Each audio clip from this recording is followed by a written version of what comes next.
પ્રાચીન ભારતના ઇતિહાસમાં ઘણા મહાન શાસકો થયા ખરું ને? એમની વાર્તાઓ આજે પણ આપણને પ્રેરણા આપે છે. તો ચાલો આજે આપણે એવા જ એક મહાન શાસક સમ્રાટ હર્ષવર્ધનની વાત કરીએ.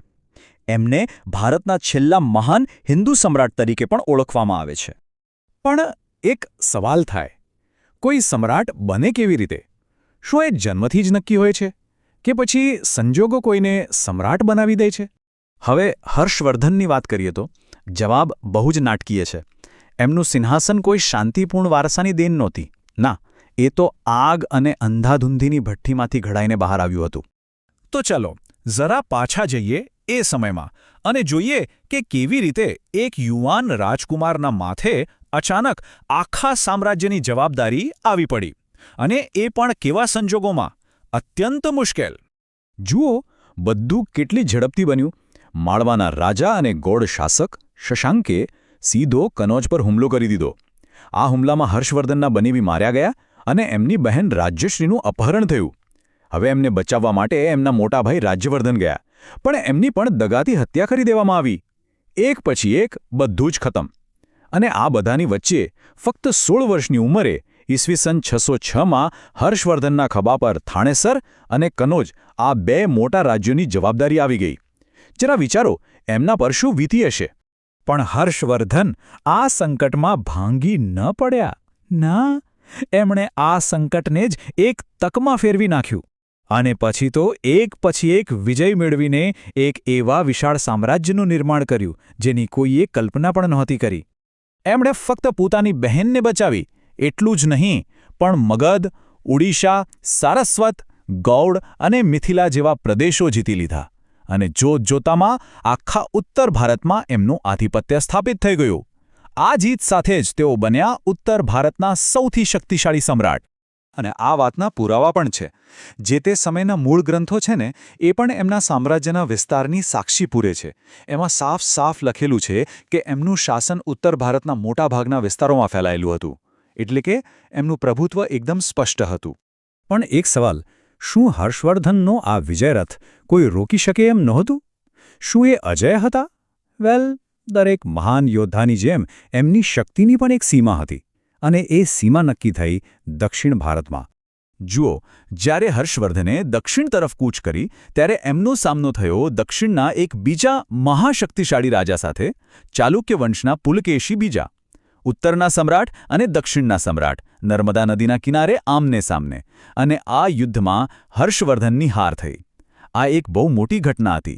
એણે સાબિત કરી દીધું કે દક્ષિણ જીતવું ઉત્તરના સમ્રાટ માટે પણ લોડાના ચણા ચાવવા જેવું હતું.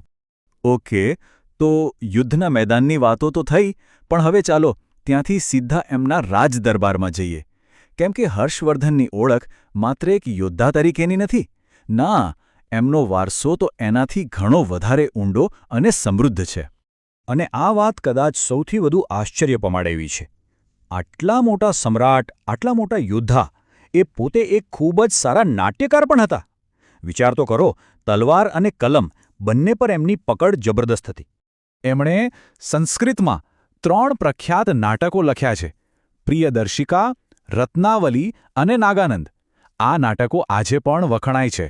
આ બતાવે છે કે એમને કળા અને સાહિત્યમાં કેટલો ઊંડો રસ હતો. અને એવું નહીં કે એ ફક્ત પોતે લખતા હતા. એ કલાના મોટા સંરક્ષક પણ હતા. એમના જ દરબારમાં મહાન કવિ બાણભટ્ટ હતા. એ જ બાણભટ્ટ જેમણે હર્ષના જીવન પર હર્ષચરિતમ અને સંસ્કૃત સાહિત્યની અમર કૃતિ કાદંબરી લખી. હવે એમની આધ્યાત્મિક યાત્રાની વાત કરીએ તો એ પણ બહુ રસપ્રદ છે. શરૂઆતમાં તેઓ ભગવાન શિવના પરમ ભક્ત હતા, એટલે કે શૈવ હતા. પણ ધીમે ધીમે એ બૌદ્ધ ધર્મ તરફ વળ્યા અને એના બહુ મોટા સમર્થક બન્યા. એમણે તો ચીની યાત્રી હ્યુએનત્સાંગ માટે કનૌજમાં એક મોટી ધર્મ પરિષદ પણ બોલાવી હતી. હવે સ્ક્રીન પર આ એક આંકડો જુઓ, 100. આ સામાન્ય આંકડો નથી.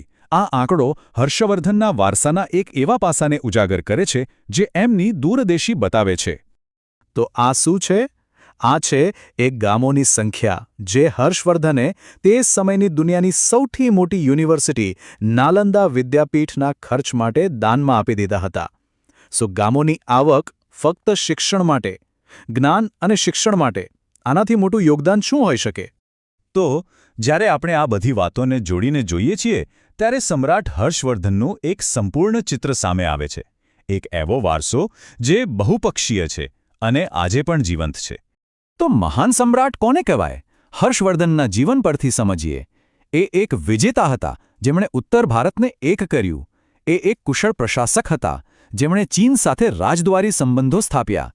એટલું જ નહીં, એ એક લેખક હતા, એક કલાના સંરક્ષક હતા અને જ્ઞાનના ઉપાસક હતા. આ બધું ભેગું મળીને એમને ઇતિહાસમાં એક ખાસ સ્થાન અપાવે છે.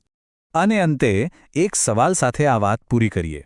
કોઈપણ શાસકનો અસલી વારસો શું હોય છે? એમણે બનાવેલું વિશાળ સામ્રાજ્ય કે પછી એમણે પાછળ છોડેલી સંસ્કૃતિ અને જ્ઞાન? હર્ષવર્ધનની કહાની આપણને એ વિચારવા પર મજબૂર કરે છે કે કદાચ સાચી મહાનતા આ બંનેના સંતુલનમાં જ રહેલી છે.